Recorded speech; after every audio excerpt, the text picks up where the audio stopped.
Yes, my people, Jerome back again with the Liberty Music Podcast, and I'm here with a super special guest, Amber Sawyer, all the way from America. How you doing, Amber? You okay? I'm doing great. How are you doing? I'm doing brilliant. Thank you very much for asking. Obviously, you're highly recognised. You've been on quite some good stuff. To be fair, you've been on The Voice in 2018, as well as you've been on Dancing on Ice. I've heard as well, so that's insane. Sure, I was just gonna say, and you've worked with some crazy artists. So you've worked with Faith Evans, Kelly, my son, so Kelly Price. I don't know who Kelly Price was it. And you were mentored by Kelly Clarkson on The Voice, which is crazy. But everyone's hating on that. And Natalie Cole and loads more. So you've had some great history in music. So it's amazing to have you on. Really appreciate you coming chatting to us today. But I'll dive straight in so we can go straight into it. Can you tell us what about your experience on The Voice? Obviously, that's like loads of artists like dream to be on something like The Voice. Tell us about your experience here and what were some of the biggest challenges and takeaways from being on the show as well. Oh my gosh. My experience on The Voice, by far and large, was incredible. I had such an awesome experience in the process. Most people don't get to see. There's actually so many rounds before the blind auditions. And, you said you're a fellow artist yourself, so I'm sure you're familiar. You have to go through a bit of a process to even get to the blind audition part. Yeah. And the whole thing was fun for me. This is my life. Music is my life. So getting to be surrounded and sequestered with a bunch of like-minded artists, people who are dreaming big and shooting for the stars, it was everything to me. The worst part of the experience, I think, was when I went home. But everything else was incredible. I went home a lot sooner than what I had hoped. But at the end of the day, like from production to the actual show to even studying the contracts leading up to the blind auditions, working with the hair and wardrobe people, everybody on that production is incredible and talented and gifted at what they do. And so just being around that energy was amazing. I always tell artists, newer artists, that they should definitely like apply to The Voice. The question is always like, do I want to do a TV show like that? Yeah, it literally is loads, to be fair. There's a lot that comes along with that process. It's a bit of a mind jargling thing, right? But at the end of the day, I encourage every artist to go in there and audition for The Voice. Take your shot. The exposure in and of itself is incredible. You can't buy millions of viewers like you can instantly, by being on a show like that. And I think the experience of it all is something that every artist should go through. And I had a great time. It's like you get this little glimpse of what things could really be like on a bigger level. So I was a working musician before The Voice. I'm a working musician artist after The Voice. But I credit that as one of the most exciting moments of my career so far. I was gonna say, how long were you doing music before or seriously, I guess, doing music before you ended The Voice? Did you start like the year before in 2017 or? No. So actually, I've been seriously doing music, I would say, professionally since 2009. I obviously have been an artist in my little heart since I was like 4 years old. Of course. But I moved to Los Angeles in 2009 and have been working in Los Angeles as a professional musician and an artist ever since. So my first gig actually in Los Angeles was with Natalie Cole at the Hollywood Bowl, which was, for me, just like the most incredible way to kick off my newly Los Angeles residency. So yeah, you thought you got the ticket certification straight away, pretty much from that. Yeah, that's right. Yeah. It was exciting. It was humbling. I'm super grateful for that experience. No, I love that. To be fair, where are you originally from? Seeing that you said you moved to. So my father was in the military. He was in the Navy for about 25 years, and I moved around my whole entire life. But I always say that I'm from Northern California, a little town called Paradise, because that's where I spent most of my time growing up, from about 7th grade, all the way up until the point that I moved to Los Angeles. I lived in Paradise. So I kind of credit that as where I'm from, even though I did move around a lot growing up. So that's funny. Yeah. That's California, Paradise, yeah? Yes, California. Sorry, I should have clarified. No, it's funny. It's funny because I mentioned before we jumped on that I live in a town called Luton, and there was in the UK, and there was a chicken and chip shop that was called like California Chicken Paradise. Yes. And I was like, the person who made it must have been from like the same town as you then. Oh, maybe. possible. It's certainly possible. Yeah. Yeah. I always say I love Northern California people. We're very, you know, downhearted, like down to earth people. Sometimes you go to these bigger cities and there's such an energy of agenda and intention that Yeah. people are moving around with mean faces and they got to go somewhere, especially in New York, right? But in Northern California, you can smile and say good morning to somebody and they'll say, oh, good morning, and it's very friendly like that. I So love that. Obviously, speaking of yeah. locations, then what would I don't know if you've ever performed or been to the UK before. Have you got like a dream location you'd like to perform at or go to? Oh my gosh. Well, I have actually been to London. It was a short trip. I was on tour singing background vocals for a brilliant artist named Nick West. I've seen 23 countries with her. I don't know if you've heard of her, but she's a funk artist. She's an incredible singer who also plays the bass while she's on stage. Oh, wow. And she does like crazy things like bass yoga and all kinds of stuff.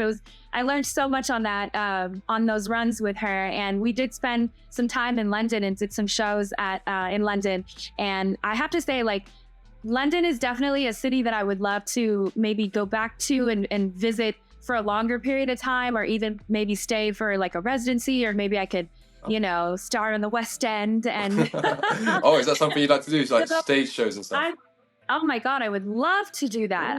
I love the stage. I love anything performing. But yeah, just back to your question, London, I would love to eventually, do some shows over in all of Europe. But Spain is definitely one of my favorite destinations. Very popular. Zaragoza in Spain is one of the most beautiful places. If you haven't seen it, you have to. It's beautiful. So I'm used to the Benidorms. The Benidorms and Barcelona's in Spain, so probably not as nice. I love her. Barcelona's cool too, but it's very touristy. And I always you have to go to Barcelona, right? And you have to go to Madrid and all the places everyone talks about. But I love kind of traveling away just a little bit from the touristy and seeing, more what the regular people know is beautiful, things that maybe aren't on the tourist map. Yeah, so. literally you want to see the normal life in Spain. Other normal people. Yeah, exactly. You must have got different experience to me than in Barcelona, because I went to Barcelona and they didn't like the English tourists, especially because we were a group of boys. Really? Yeah. Oh, well, gosh, I'm sorry to hear that. I think you got to go back and give them a second chance. It's British culture. We're just used to it. So what can you do? Yeah. But I'll move on anyways to the next question, because you've been doing music for a minute. Look, guys, I have a load of questions for you. To be fair, how was your music in the past 2 years? Well, over the years, to be fair, you've been doing it for a while. How has your music evolved, and are there any key moments that kind of stand out and shape the way you kind of came out in the future in your journey? Oh my gosh, loaded question, but absolutely. If I'm being just totally transparent, I think that my music has evolved in the same way that my person has evolved. My life has evolved. I know there's different types of artists out there, but I very much relate to stories and storytelling, and I can't dig into writing or performing my music something that I haven't gone through myself. What I write about, what I like to storytell about, are things that I've also experienced, or things that I know people who have experienced the same kinds of things. So to answer your question, I've had so many incredible moments, I think, over the years that have really shaped who I've become as a human being, which naturally shaped who I am as an artist. The biggest one that comes to mind was in 2012, I got an opportunity to sing at a pre-Grammy event with Kelly Price. I had just met her. It was the very first night working with her. And it was the pre-Grammy event that you might remember. It was Whitney Houston's last appearance on stage that they were televising all over CNN. She was shown singing a little piece of Jesus Loves Me. And it was an incredibly monumental moment because she passed away, unfortunately, 2 days later. And I was there that night, and I met Kelly Price just a few days prior to that event. And she asked me to come and sing, not as her background vocalist, which I ended up doing later, but I sang that night as an artist. She saw something in me and decided to invite me to sing at that pre-Grammy event. And to be fair, I was the only person that sang on that stage that night who was sort of like an unknown. Oh, what? Who had yet, people didn't know who I was. They were like, "Are you signed with this person? Are you?" I was like, "No." No one recognized you from The Voice, or was this before The Voice? Or well, This was before The Oh wow! Voice, actually. So you've been So, amongst stars from early then. yeah.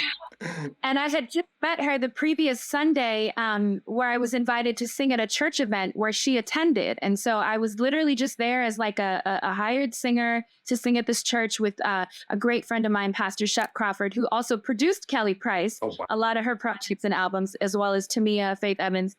Anyway, I'm rambling, but Nah, keep going. um, I love at it. that Grammy event that night was an incredibly monumental moment for me. I not only to just be in the building for one of the last, televised moments of Whitney Houston's life, but Hmm. Whitney Houston for me was the entire reason I wanted to become a singer. She is by far my biggest influence, inspiration.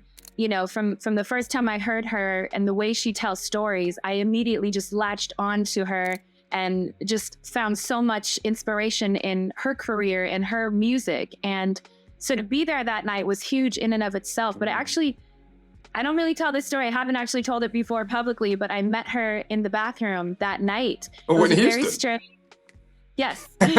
What I love that. I'll be running to Whitney Houston in the toilets. It was wild. I have to be honest with you, because I just went in there to use the restroom, and I was in the stall, and I heard some wrestling going on, and I think there was like a security guard or something that came in, I think, to clear the restroom so she could use it. And he didn't see me in there or hear me or anything. I Good don't know security. how, but yeah, right. And so, I finished doing my business or whatever, and I came out of the stall, and there she was. And it was just me and her in the bathroom, and it was the craziest moment I've ever participated in. It was something I'll never forget. I had to tell her that I was such a huge fan of her work, and she has molded me and shaped me. And in my head, I just felt so cringy because I'm like, oh my God, everybody probably does this to her, but I couldn't let the moment go by, right? No, It's like 100%. You got to take them. You got to take them chances. if I Were you left the shaking room or? and I was shaking in my boots. Can't imagine it. I was washing my hands, and she was like across, looking in the vanity mirror, and I was in the sink, and I was like, do I say something? Do I have to say? I can imagine So you I come just out the store and you start straight away. I knew because she came in while I was still in the stall, and I was thinking, maybe should I stay in here? Should I wait for her to leave? I didn't want her to feel bombarded, and I didn't want her to feel weird and awkward. Yeah. And I would certainly not have wanted that to be the legacy of the moment that I met with you. Just harassed her. For her to feel awkward with me. So, she's absolutely lovely. She was so nice. Contrary to what media had reported about her that night, she was very much within her right mind and had the most lovely words to say to me. And it's a moment that I think shaped and, pivoted and altered the way that I viewed my own career moving forward. And I'll never forget that I moment. love that. So it's really a sick story, to be fair. Love to sit down and go through it some more, to be fair. No one even said you met Whitney Houston before. That would have probably been like the first thing anyone would have told me about you. So she met Whitney Houston in the toilets. What a story. Oh my God, it was an incredible moment. I'm grateful, that the universe and God felt enough about me to align me in that moment, because it was something I'll never forget. I'll always take that with me for sure. It's literally, that's like destiny, to be fair. Just or fate, like Yeah. literally first walk in as well as you were in there. Exactly. And for the security guard not to catch you and kick you out as well. Actually, Right. He was either really bad at his job or that was destiny itself. Yeah. But obviously, that was literally my next question as well. I was going to ask you, was there a defining like performance or song that you released that kind of just pushed you to say, yeah, I'm pursuing this music career? Was that the moment itself? Oh, that was definitely a moment. To be fair, honestly, I've had many moments like that and feel incredibly grateful that I've had moments of reminders or moments of reality checks where I really feel like this is what I'm called to do, I'm purposed to do. And that was definitely one of them. I think another one obviously was the moment on The Voice. I think that shaped a lot of the direction of the way that, the opportunities that I would get following the show. Mm-hmm. I also think that there was some pivotal moments even back home before I moved to Los Angeles that really just, defined who I wanted to be. I really identify with the idea of being like a life artist, because my life has really shaped who I am, I think, as an artist. And I've been through so much between fighting cancer and fighting autoimmune. Even before I came to Los Angeles, there was just these pivotal moments where I was incredibly sick and running sort of a hamster wheel in my life and trying to figure out what to do. And, things would come into my awareness that would just remind me, to take the moment and to learn and to move forward and head in the direction of music. And that's even how I got to Los Angeles. I remember, the day I was released from the hospital from dealing with an autoimmune flare up. And I was in there for about 3 weeks and connected with a background singer for Natalie Cole and for Shaka Khan and Faith Evans online on Facebook, when that was still cool. When it's still cool. Just asking for advice on, what I should do. And if she thought I had a shot at it. And, she did. And she was really the person that encouraged me to move to Los Angeles. And she was the one who graced me with that first opportunity with Natalie Cole at the Hollywood Bowl, which obviously that moment was another pivotal moment that really shaped, the direction of my career, even out here as a singer, as a background vocalist, as an artist, and as a person. Yeah. So I've had a lot of those. It's hard to pick which ones, I'm grateful that I've had those moments over the years. No, I'm also trying to figure out what this light is doing. Well, I'm sorry to hear you've been through so much, but you've been through a lot that sounds like it's pushed you in the right direction. So all turns good in the end, to be fair. But and you've actually thrown some crazy people, to be fair. You've had some good stories. I think the last person we had was Donskoy, and he was like a Netflix actor. So when you mentioned about obviously you being a life artist, the same thing where I was speaking to him, myself as much. Obviously, I do loads of stuff outside. I do presenting as well as that. I do my own music and I do my own job and stuff. So obviously, the way I feel like artist is kind of going for the future is like people aren't just being an artist now. You're just living your own life, and music is there. Like music is, you release music whenever you want, and people are a fan of you for you instead of being a fan of you for being a singer. People are a fan of you for the music you release and the person you are at the end of the day. So I love the sort of the way you kind of said that as you're a life artist.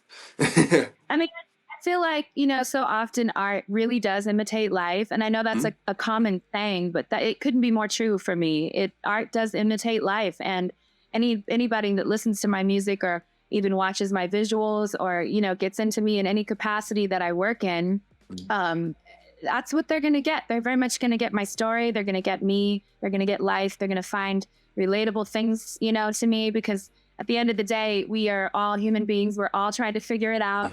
I am no different. And, that's just kind of how my career musically has shaped itself. It's definitely a representation of my life, for sure. I think the most important thing is obviously when you're talking about your own life as well, it's about being relatable to someone else's life in the future as well. I always said to loads of the guys before, obviously it's all about relating to the younger generation, because there's me someone who's like you who might have been through the same sort of battles you have in life, and then they'll listen to your music and like, she relates to me. They'll hear your story and they'll be like, I've done that as well, or I've been through this as well, and then they'll like your music and then they'll become a big fan of you, and then they might even be an artist that inspires the next generation themselves. So right. I love it. I talk about that all the time with friends and other fellow artists. I think the sooner that we, evolve and do the work on self, the sooner our art evolves and becomes what it's meant to be. Because I think the sooner we accept, who we are, what we have to offer, and our gifts and how unique and beautiful they are in and of itself, rather than trying to, covet somebody else's or sound like somebody else. The sooner we can be exactly where we're supposed to be, and our audience of people that relate to who we are can find us, the more we sort of try to play roles that were never suited for us, I think, the less impact that we have, and the more people that find us that relate to who you're trying to be instead of who you actually are. And it's the inevitable, right? I think inevitably we all are going to end up who we are in some capacity, whether you want to or not. Either God in the universe is going to force you to go through that process, or you can go through it willingly. And the sooner you get there, the sooner I think you can land on where you're supposed to be and who's supposed to find you. So that's how I try to live in that space as much as possible. It all sounds good. It's a great soundbite. It's a struggle every day to stay inspired. It's a struggle to stay in the fight, to stay encouraged. And I'm no different even in that way. I deal with my own moments of feeling discouraged or self-deprecating. But that's the space that I try to live in as much as possible, because that is what I know to be true. So Especially in this era of like just life, Instagram world, pretty much, where everyone's kind of just yeah, like sees what everyone else is doing. They're like, I want to be like that as well, and then they literally everyone's just a exactly. carbon copy. I feel like so just with one of the other artists Exactly. before as well about everyone just over here in the UK, a lot of artists just want to be like Central C. They wear the Yeah. same night I think tracksuits, the same chains, and then just want to be mimic all that. exactly. I think Adele was quoted recently saying something to the effect of like, if I could make any kind of music, I could make all these pop songs singing about this, that, and the other, but who's gonna make songs and music for people like me? But it was like, if everyone's making music for the TikTok, who's making the music for my generation? Who's making the music for my peers? I will do that job gladly. That's what it's all about, man. That's what it's all about. But I'll be chatting to you all day about that sort of thing, to be fair, then. Well, It's true. I have It's to get your true. part two. I have to get a part two for that one. We'll break down, sit down, and Yeah. have a good chat about just the inspiration for other artists in the future. But obviously, you're a part of Kelly Clarkson's team on The Voice. Yes. Crazy. I'd love to be a part of Kelly Clarkson's team. Is there a piece of advice that she gave you that stuck with you? Obviously, I don't know what she said to you. I saw the video of her picking you. She was like, "What? I was your inspiration." But what did she say to you that kind of Yeah. stuck with you? Oh my God, that was a crazy moment. And I really felt like was meeting like a kindred sister. And that process, even going through that process with her, was amazing. She's such an inspiration. She's been such an influence even on my life. And I feel like we're so similar that like once she picked me, like, and I don't know if you know this, but the blind auditions go through a process. There's 4 coaches, right? And 12 spots on each team. And I was the very last. There was Oh, only what? one spot left when I walked down on stage. Oh, for real? Okay, so when all the judges already picked their artists. Yeah. Oh, okay. Everybody's team was close. I didn't know that when I walked out, because the producers don't want to tell you that because it would freak you out, right? Yeah. It would definitely. But I was pretty freaked out already because it was like a nerve-wracking moment and I was shaking in my booth.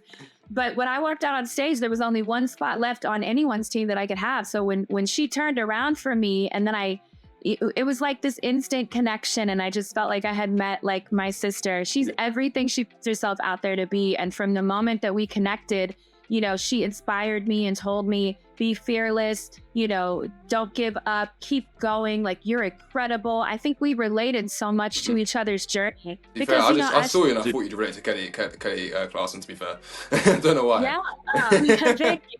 She comes from the reality competition world. So I think she had an understanding of who we were as contestants, who, on a deeper level than just the average like artist coming in to guest coach. And she just had so many things to say. But one thing I remember that stuck out for sure, when I left the show, she gave me a journal. And in the journal, she told me, you are a badass female. And I'll never forget that. And she also said, write everything down because it's only up from here. And I'll never forget that. She taught me to be fearless. She taught me to just go for the gusto, and really dig into my own uniqueness. And I'll always be grateful to her for that. No, I love that, to be fair. Did you still keep in touch with her, or is she kind of been around? Mostly, she's very insulated, but she has supported over the years. She's supported different things that I've posted and put out there. I sung at the LA Dodgers game a few times, and this one particular time I got to sing for a really big game. And so of course I posted it, and she reposted it and had the most lovely things to say. So it's always an incredible moment when an artist of that stature can still connect to an up and coming independent artist and repost and share their things. It's an incredibly validating moment. It's like a stamp, and all of her fans then become, fans of you. And so I'm always grateful that she's supportive in that way. Yeah, I love that. I hope I get to hang out with her again. I would love to do the Kelly Clarkson show. I would love to go on there, picture as an artist. Press her around, but press her. Make sure you say, let me get on the show. I got a new track out. Yeah. I was just saying, I'm pretty sure if I remember correctly. Maybe she'll see this. Maybe she'll see this and she'll be like, I remember her. Let's get her on the show. That'll be amazing. If Kelly Clarkson just saw me, I'll be like, what? Call me, girl. It's been a minute. We need to catch up anyway. Kelly, shout Amber, please. You need to shout out for us. But if I remember correctly as well, she said that your vocals were her vocals on a good day. So that's Yeah, she did say that. that is insane. Actually, she said on a really good day. Like she did this little. She did say that. I don't know if I agree. I think she's an incredible vocalist in and of herself. But obviously those kinds of compliments coming from her mean so much. Yeah, so it's a good reminder as well that you gotta remember like these bigger artists are human as well at the end of the day. Because I think it's easy for us as like upcoming artists and stuff, and even like just as normal, just being audience listeners. I don't think loads of people see them as like superhuman beings. I remember like 2014, I went to Wireless Festival and I saw Drake on stage at Wireless, and I was like, Drake is right there. That's insane. Like it was before I started doing music and stuff, and I was like, that's crazy. I saw him as like a superhuman being. He can't be even the same facility as me. And I'm like he probably just sounds normal. To put their pants on, you know, both legs, ideally. You know, not me. In the that we still get hungry and get irritated and go through things. You know, as an independent, you get like a small glimpse of what that's like. I can't even imagine on levels like that, you know, how difficult it must be, and also how amazing. So the fact that she would take time out of her days to, you know, support little old me, you know, is incredible. I'm very grateful for that. I love that. You're on a good stage of your career, then, to be fair. So you're probably like the up next singer. To be fair, we're gonna be looking up. I'm a secret. Thank you. Come on, Amber. I love your stuff, so I'm looking forward to it. But you're like, I don't know, like you're not. I don't even put you as upcoming. I'd put you as like you're not like mainstream, obviously, but you're at like a good stage of like you're in the development stage. It takes like one more big song and then you're there.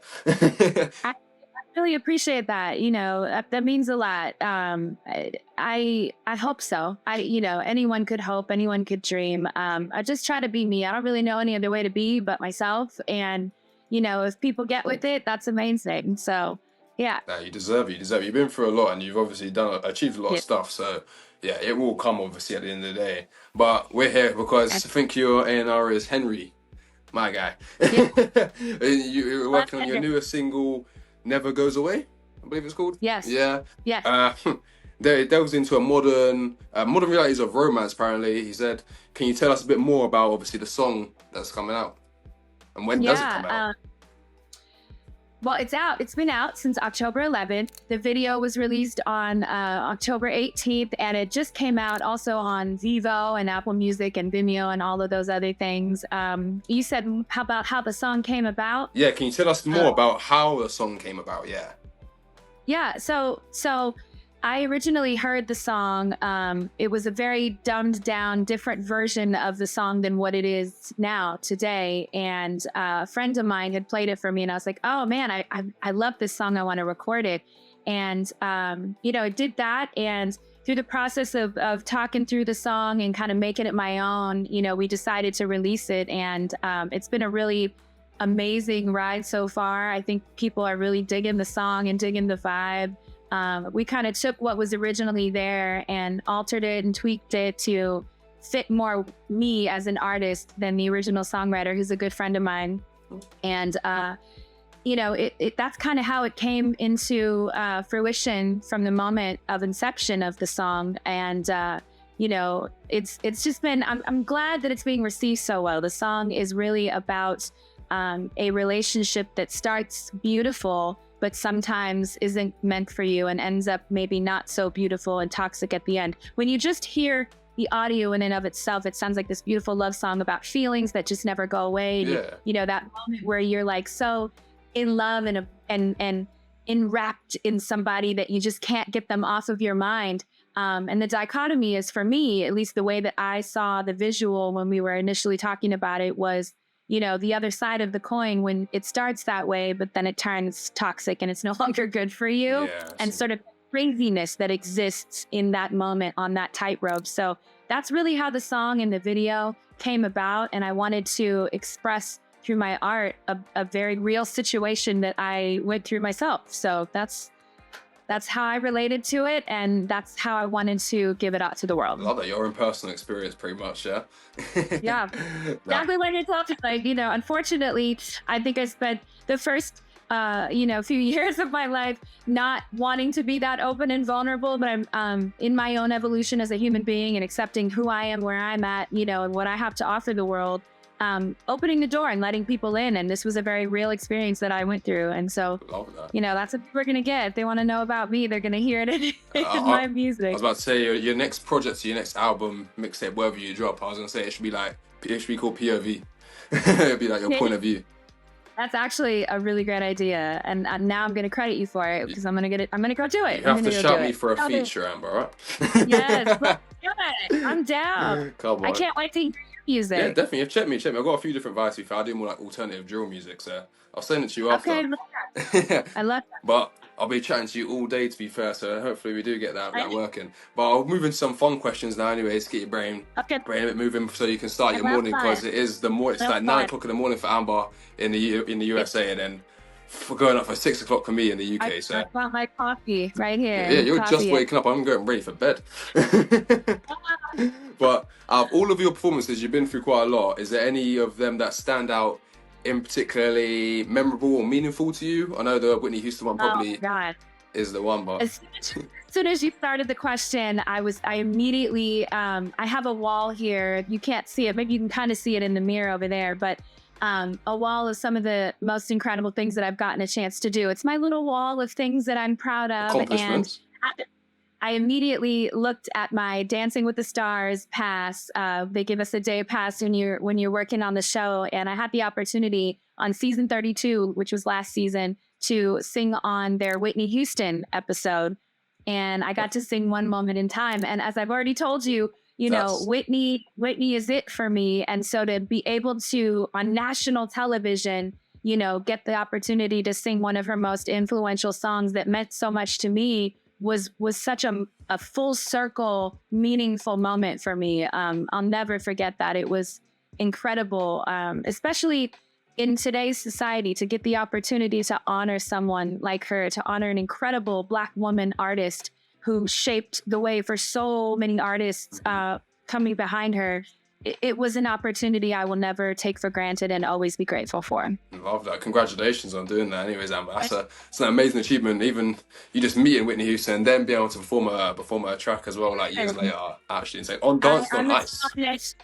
I'm astonished at my own life at times too, and that's another space that I try to live in, because I think that when you feel those feelings of wow, you realize, like, why not me? Why couldn't it be me? And these moments of reminders that you are as great as you think you are, and that you are who you think you are. I love receiving those and then putting that same energy into other solo artists or up and coming artists or younger singers who are just moving to LA. Because I think that's what it's all about is owning who you are. And that moment for me was an incredible full circle moment that I'm very grateful for. I will forever be indebted for that opportunity. I love it. Man, you take the opportunity, you deserve it. It sounds like you've been through so much in life, so you're one person I can say as an artist. It's not like you've been given everything and then you're like an industry plant, they call it, where you've just been given it, you don't deserve to be an artist. You've been through a lot and you've obviously worked hard for it. You've been doing it for many years. You haven't just come up doing music for one track and blew up straight away. You've been working at it. So thank you for saying that. I appreciate that. You need to hear that. You need to hear that for sure, Amber, because I've seen you doing music. So not a lot of I think a lot of artists don't get that sort of, because even myself, like, no one ever comes up to me and says, "Oh, really, that meant a lot. Like, I saw what you wrote. I related to that," or "it meant a lot to me." Or "I've seen you've been doing music for 10 years now."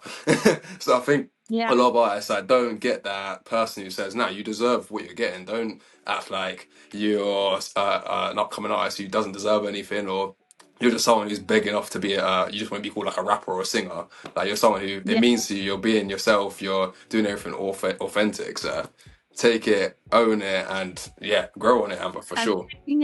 I'm very appreciative. I'm grateful that you would even say something like that, but thank you so much. I definitely, hard work is not a stranger to me, and I appreciate you acknowledging that. Thank you so much. It's mine, Amber. It's mine. But obviously, one of my last other questions as well. Do you have any, obviously I do music, I do UK drill music, so do you have any music genres or artists or people that would be surprised, well, any artists or genres that people would be surprised that they would find on your playlist? Yes, and I think you're gonna love this one. You said you do sort of like alternative, like rock. Drill music, not rock. Rap. Okay. Okay. Okay. Well, maybe this won't be fun No, for you. I used to love Linkin Park growing up. To be fair, that's who was like Oh, my really? Me inspirations. too. I love Linkin Park. I was gonna say Corn. Oh I yeah. think people would be surprised to know that I have an affinity for Corn, System of a Down. I'm a big Sonics person, so anything that makes sound, I can find something beautiful in any piece of music. I think people would be surprised to know I studied opera in high school, so I just actually had the opportunity to see my favorite male singer of all time, who was Andrea Bocelli. Ooh. And he was absolutely stunning, phenomenal, and the show was incredible. And I think people would be surprised to know that my playlists, you know, even in my phone and what I'm listening to when I'm working out and stuff, are very versatile. They're very much, I think, another representation of who I am as an artist, crossing genres, crossing, you know, styles. I love everything music, from classical to some of the deepest hip hop. You know, I love anything that makes a noise. I can find something beautiful in every piece of art. So, I love and that. that's the truth. You know, you could pull up my playlist right now and you find just an eclectic A list mix of, of all different stuff. yes, If yes. you well, if you could do any genre outside of your sort of comfort zone, what genre do you think you'd smash? Like, do you think you could do Uh, like a bit of rap? Do you think you could be like a take on like Cardi B or like Ice Spice, or do you just, think you'd? I got a rap hand. I got a fierce rap hand. I'd love to see it. I'd love to see it. I don't know. I don't know if I could. I don't know if I haven't written any bars yet. Oh, yeah, it's One loaded. bar probably in me, but I definitely think I could take on some rap. I just need, you know, a co-writer help me figure out the cadence of it all. Maybe some rock though. I Yeah, definitely think I could smash. yeah. I like taking Like songs Evanescence, and like Evanescence.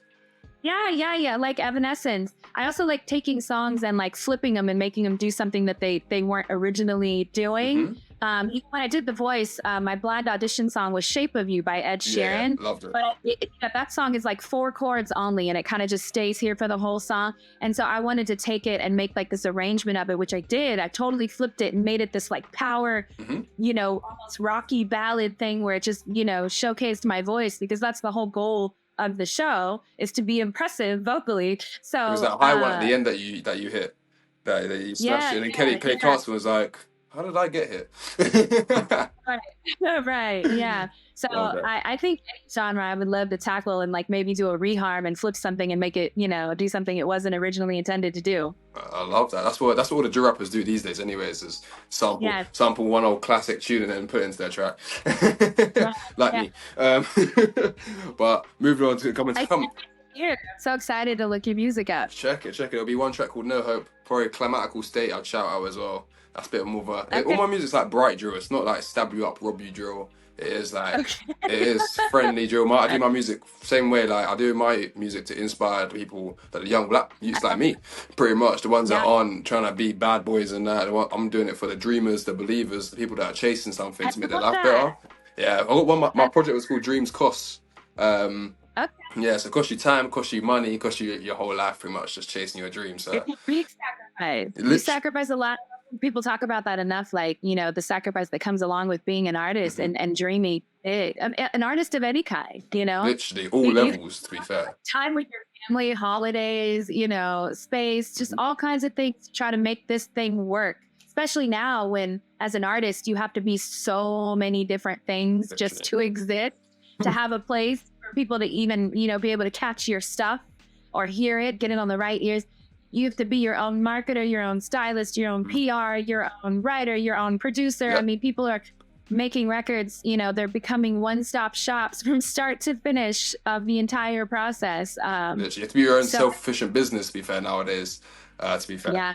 so it costs you. I think I'm really happy to hear that you are representing for a demographic that needs to see you doing that, you know, especially, you know, making good decisions. It doesn't always have to equal, you know, something else. So that's really cool. Literally, I feel too, especially in the rap scene over here. I feel like too many people, like especially with like Central C obviously being at number one. You know, he's not even like that. Yeah. But a lot of people just see they have to be like a bad boy to do music. And growing up, Yeah. like my family all did music, and they weren't all bad people. They weren't like all people on road and stuff or doing bad stuff. Yeah. So I feel like the newer generation, they're trying to take a music in the wrong direction where it's all aggressive, it's all negative stuff.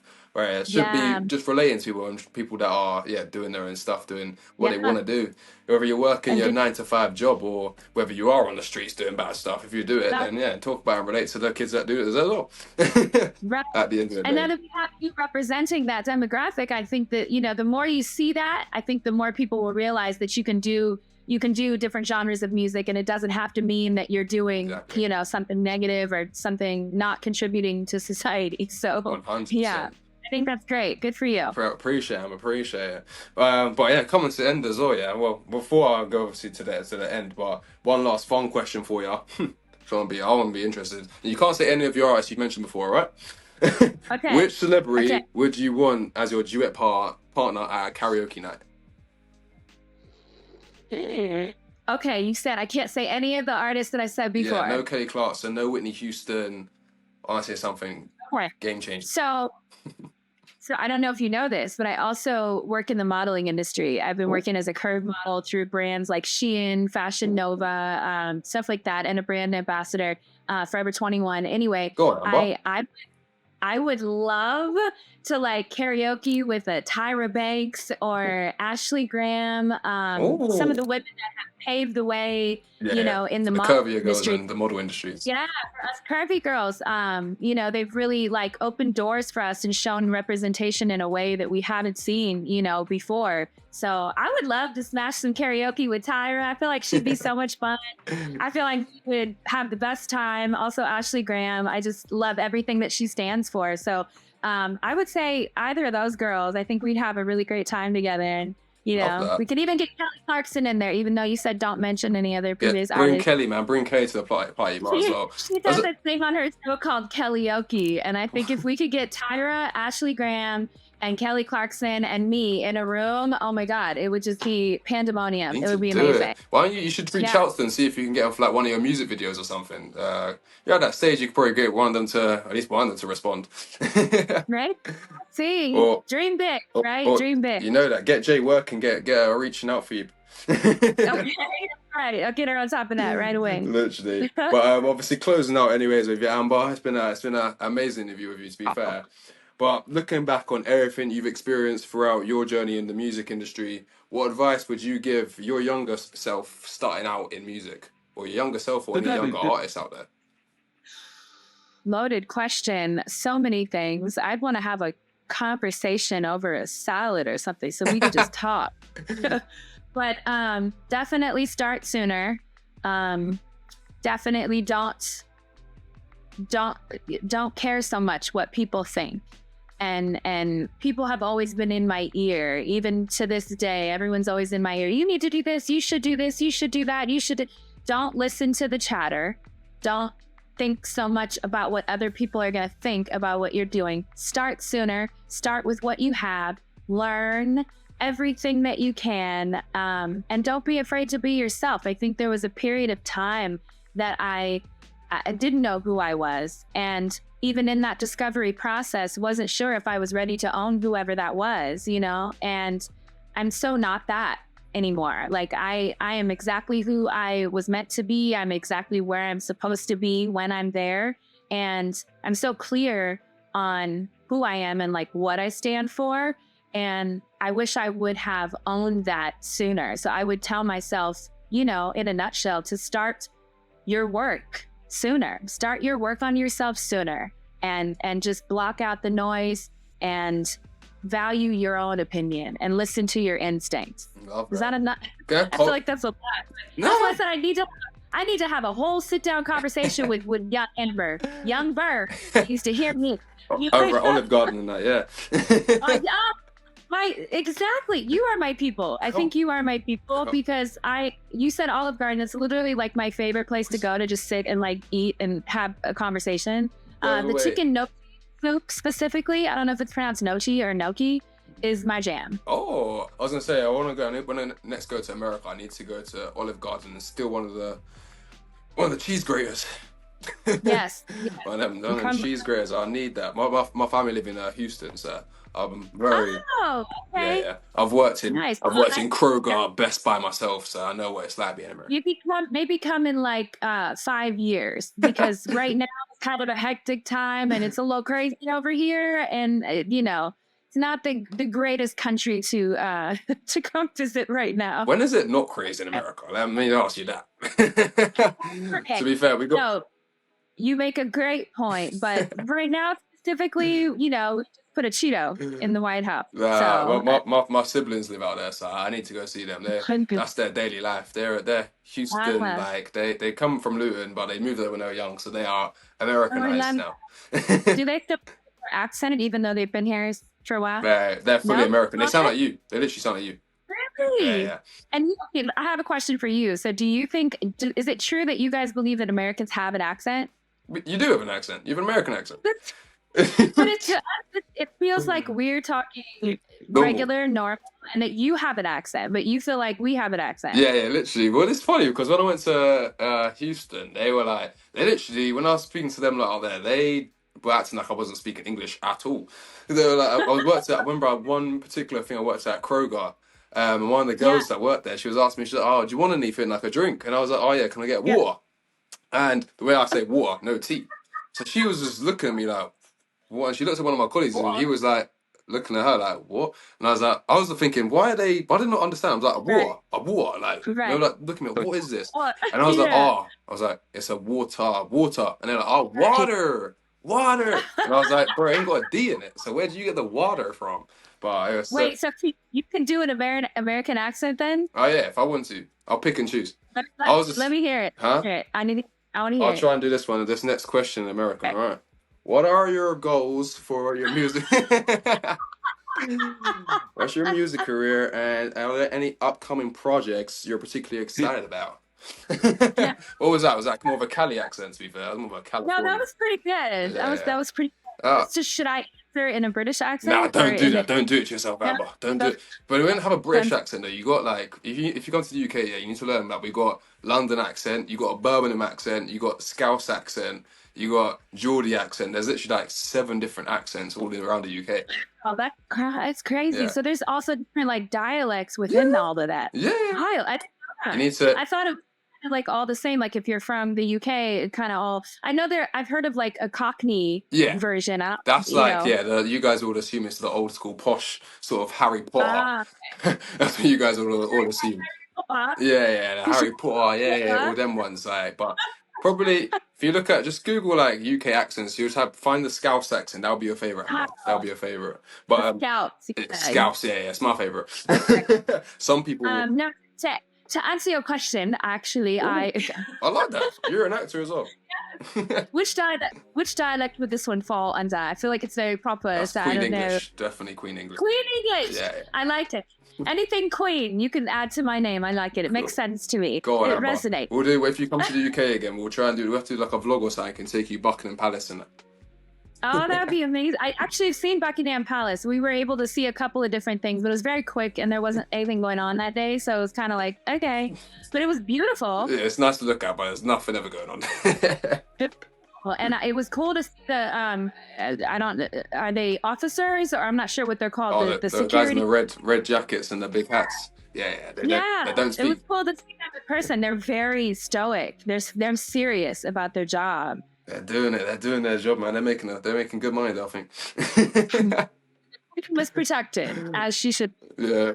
But it's a big place though. Big place inside. That is inside there. It's just what you see is like the half of it. Oh, how? I've never been inside. It's crazy. If you pop with the music, maybe King Charles will invite you in one day. Who knows? Listen, King Charles, call me if you see this. Let me know. I'm available. We'll work out the dates. You know. You just ask Kelly Clarkson. Maybe she's probably got a link for you. Who knows? We could go together. Kelly and I, we could travel over there together and perform so King Charles. Literally. But yeah, tell us what your current goals are, and obviously I know you got your new track out. What have you got any upcoming projects as well for us, or?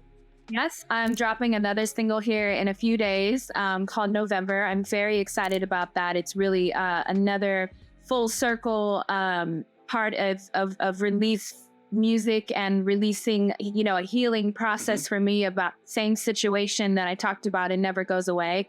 But But I also, you know, have more music coming directly after that. I'm working on an EP and potentially a live album. I want to tour. I want to do festivals.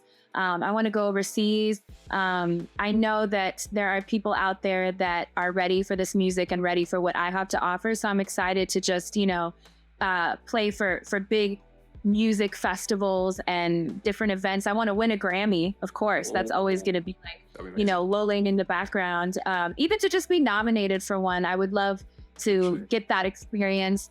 Definitely tour more, and just keep working, you know, as an artist and keep evolving as a human being, which will inevitably evolve my art. So that's what I have to look forward to, and I'm just excited to share what I have to offer with the world. Love it, Amber. I can't wait to hear all the new stuff you got coming as well. So I'll be following you up and then following the journey as well. So hopefully you do get that Grammy soon. Come, I'm excited as well. Come on. Hopefully we do a track together and win the Grammy together. Oh, that'd be amazing. Let's go. That would be Let's like full circle. We'll come back to it. That'd be so amazing.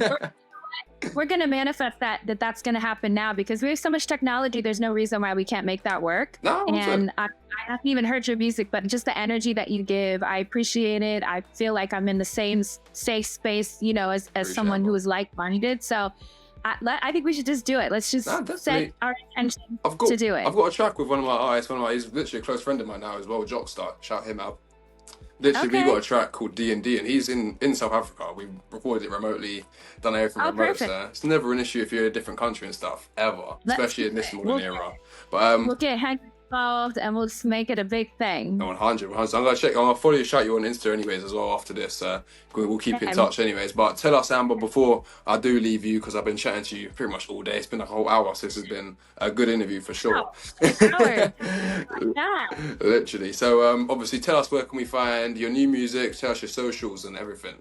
Where can we find you? Yeah, you can find me on Instagram, TikTok, Twitter, or they're calling it X now. Sorry. X. We'll keep that modern. Tinder, if you're into that kind of thing. Do they have Tinder in the UK? Yeah, but I don't know who's gonna find you in Tinder. I'm actually not on Tinder. I think it's wild. But anyway, no. All of my socials are the same. It's at Amber Sauer, AmberSauer. That's spelt like Sauer, said like Sawyer, but always sweet. Love that. What a line, Amber. That was too clean. That was way too clean. You've been thinking about that one previously, innit? Well, I had to find a way to coach people in a polite, respectful way on how to pronounce my name as an artist. So I might have to become your like marketing guy. Like, I was thinking you need to have an album called POV, yeah, and you got to have one that's like sweet and sour. And I'm gonna connect. I'm gonna connect you and Jay. We gotta connect you and Jay. We gotta get this moving. Shout me, Amber. Yeah. Shout me. I don't know where I was coming. I'm just cooking up now. You're spitting off the dome. It's the rapper in you. That's what it is. Come on, but that's what I'm not rapping about. I like helping other artists as well. That's what I like. I feel satisfied being like, I just wanted to be that guy that's on the credits as like a songwriter at the end of the day. I want to be like, I want my friends to be like, oh, have you heard this new artist? And I'm like, oh yeah, I've already worked with him, bro. Like, I want to be that guy. Crazy. Yeah, literally. I want to be like, we're gonna do it. Happen. Come on now, but it's been amazing speaking to you anyways. I'll wrap it up here. Hopefully we could do a part 2 or something. That'd be amazing in like the new year. Yeah, that'd be so cool. Yeah, but we'll keep in touch on Instagram and stuff. Definitely. You can check me out at JJXRome or just find me on Liberty Music. I'm everywhere now on the podcast. So. Yeah. But amazing having you, Amber. Thank you. Yeah, chatting with you. Loving chatting to you. It's been the Liberty Music Podcast with Amber Sauer and J Rome. Thank you guys for watching.